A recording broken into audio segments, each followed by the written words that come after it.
L'irrigation est efficace pour protéger contre le gel. Certaines entreprises ont toutefois des contraintes d'approvisionnement en eau. Alors nous, l'équipe Régie de l'eau de l'IRDA, nous nous sommes demandé si d'autres méthodes de protection contre le gel pouvaient servir à préserver le bleuet sauvage à l'automne lorsqu'il est cultivé pour le marché frais.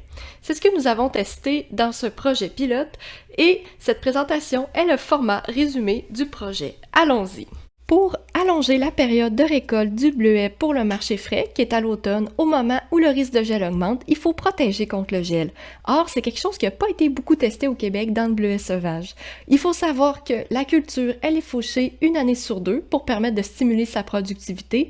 On va avoir une alternance entre une année en végétation et une année en production. Il y a donc un intérêt d'avoir une méthode qui est mobile. On a testé 5 méthodes de protection contre le gel, la machine à vent, la couverture flottante, l'irrigation et l'irrigation du sol sec. Mais vous allez me dire, il n'y en a pas 5, il y en a 4, mais c'est parce que la 5e a fait déjà partie du paysage des bleuetières et elle a une influence sur les températures au niveau parcellaire et vous avez compris qu'il s'agit des brise-vents. L'irrigation du sol sec, ça consiste à irriguer quelques heures avant un événement de gel sur le principe que, premièrement, l'eau dans le sol peut emmagasiner plus de chaleur que l'air. Deuxièmement, que le refroidissement de l'eau libère de la chaleur latente qui va être retournée vers la culture.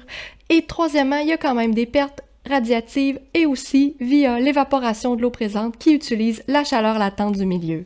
On a eu un réchauffement significatif avec cette méthode de 0,5 degrés Celsius. C'est bien insuffisant pour être considéré comme une méthode de protection. Le bleuet frais va résister à des températures d'environ moins 2 degrés Celsius. Après ça, on va récolter de la confiture. Sur l'image, les picots noirs sont en zone protégée et les blancs ne le sont pas. C'est un exemple de protection manquée. On a acheté une machine à vent en Nouvelle-Zélande à un distributeur de l'Ontario. C'est une machine qui est déjà utilisée dans la vigne, mais elle n'avait pas encore été testée dans le bleuet sauvage. Elle a la particularité d'être mobile, donc c'est pour ça qu'on est allé vers une machine comme ça, puisque le bleuet sauvage, comme je le présentais au début, est cultivé en alternance une année sur deux en production. Durant la journée, le sol va absorber la chaleur qui est émise par le soleil, mais pendant la nuit, cette chaleur-là, elle va remonter dans le profil à quelques mètres. C'est là que la machine vient intervenir, elle vient repousser cette masse d'air chaud-là vers le sol, et pour que ça se produise, il faut avoir une nuit radiative, donc avec de faibles vents. Sur cette image-là, on a deux cartes thermiques qui montrent des températures vertes et jaunes pour les zones protégées et les zones bleues pour les zones qui n'ont pas été protégées. La machine est positionnée au centre, donc on a une variabilité spatiale de la protection, ce qui peut être nuisible lors de la récolte puisqu'on va retrouver de la confiture de façon aléatoire autour de la machine. On a aussi utilisé la méthode de protection de la couverture flottante. Ça fonctionne mieux avec des vents qui sont inférieurs à 5 à 6 km/h. Dans cette vidéo, vous la voyez à peu près dans les pires conditions d'utilisation, puisque ça agit un peu comme un manteau qui empêche les pertes de chaleur. S'il vente beaucoup, l'air froid va s'engouffrer en dessous et ça va diminuer l'efficacité de la protection. Ici, vous voyez la bâche sous un autre angle avec l'enrouleuse et la dérouleuse spécialisée qu'on utilisait dans ce cadre de ce projet quand on avait des grandes superficies à couvrir. On a réussi à aller chercher un gain de 1 à 2 degrés Celsius avec la 40 grammes par mètre carré. Ça a toutefois créé un petit retard de dormance qui est visible sur l'image en ce moment. Prochaine méthode, l'irrigation contre le gel. Donc, on doit irriguer durant toute la période de gel jusqu'à fonte complète de la glace au lendemain matin. Le principe est que lorsqu'il y a formation de glace, il y a libération de chaleur latente qui va être retournée sur le fruit. C'est la méthode la plus efficace selon la littérature et selon nos observations. Il doit toutefois y avoir formation de glace pour que ça fonctionne.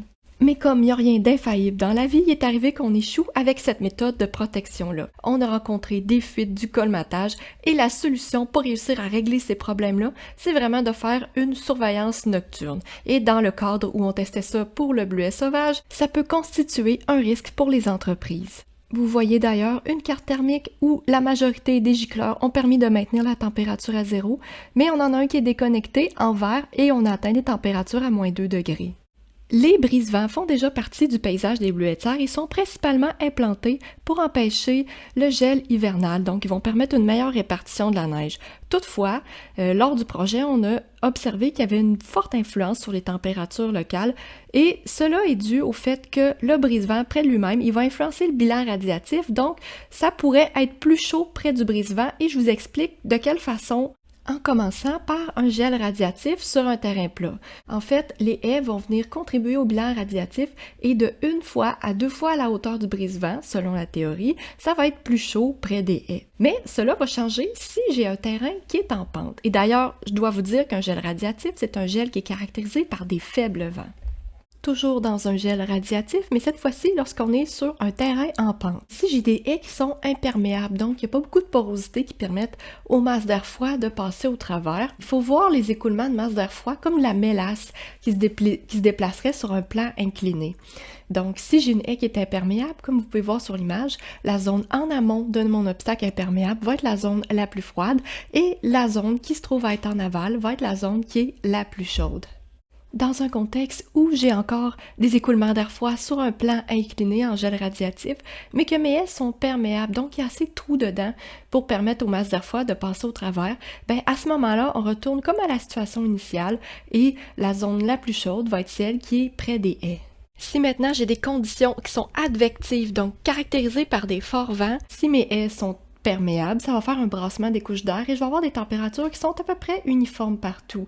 Toutefois, si j'ai des haies qui sont imperméables, à ce moment-là, ça peut créer un endroit où les vents sont ralentis, donc on se retrouve en situation radiative à l'abri du brise-vent et c'est là qu'on va retrouver les températures les plus froides. Je vous ai parlé du contexte théorique, bien sûr, on a mesuré tout ça sur le terrain et le résultat, c'est que dans les 10 premiers mètres près du brise-vent, on est de 1,5 à 2 degrés plus chaud que dans le reste de la parcelle. Les bleuets de serre ont des parcelles avec des brise-vents espacés aux 60 mètres, donc ces 10 premiers mètres-là, ça représente quand même 33% des superficies des bleuets de serre. Ça pourrait donc orienter des stratégies de récolte. Pourquoi je vous ai parlé des brise-vents autant que ça? C'est pour mettre en lumière qu'il y a des sites vulnérables sur notre ferme et qu'il faut les connaître et qu'il est primordial aussi d'aménager des sorties d'air pour évacuer ces masses d'air froid-là qui peuvent endommager nos cultures. Sur cette image-là, à quel endroit est-ce que vous pensez que les masses d'air froid s'accumuleraient lors d'un gel radiatif? Vous avez deviné, ça va être au point le plus bas, qui est bordé par un boisé qui ne semble pas avoir de sortie d'air pour faire évacuer l'air froid. Si j'ai piqué votre curiosité dans les 5 dernières minutes, sachez que tout ce que je vous ai présenté est issu d'un projet pour lequel il y a un rapport complet qui a été réalisé. Toutes les images présentées y sont présentes et expliquées bien plus en détail. Et il y a aussi une fiche synthèse qui rassemble l'ensemble des recommandations résumées sur un tableau de 2 pages. Sachez aussi qu'un volet économique a été traité et est détaillé dans ces 2 publications. Un balado produit par l'équipe Régie de l'eau est également disponible sur ce projet. À l'épisode du 12 février 2024, nous invitons le conseiller MAPAC spécialisé dans la culture du bleuet au Saguenay-Lac-Saint-Jean, Pierre-Olivier Martel. Il donne son avis sur le projet et sur les méthodes de protection contre le gel. Ce projet pilote a été financé par l'entremise du Programme de développement sectoriel grâce au gouvernement du Québec et du Canada. Nous remercions les entreprises agricoles qui ont hébergé les sites d'essai et fourni la main-d'œuvre nécessaire. Merci également aux fournisseurs.